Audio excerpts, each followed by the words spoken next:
رب السماوات والأرض وما بينهما فاعبده واصطبر لعبادته هل تعلم له سميا ويقول الإنسان وإذا ما مت لسوف أخرج حيا أولا يذكر الإنسان أنا خلقناه من قبل ولم يك شيئا فوربك لنحشرنهم والشياطين ثم لنحضرنهم حول جهنم جثيا ثم لننزعن من كل شيعة أيهم أشد على الرحمن عتيا ثم لنحن أعلم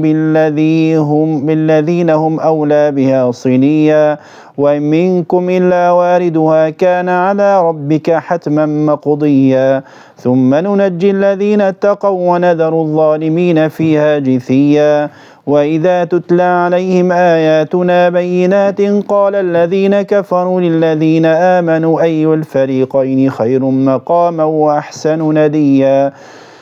وكم أهلكنا قبلهم من قرن هم أحسن أثاثا ورئيا قل من كان في الضلالة فليمدد له الرحمن مدا حتى إذا رأوا ما يوعدون إما العذاب وإما الساعة فسيعلمون من هو شر مكانا وأضعف جندا ويزيد الله الذين اهتدوا هدى والباقيات الصالحات خير عند ربك ثوابا وخير مردا.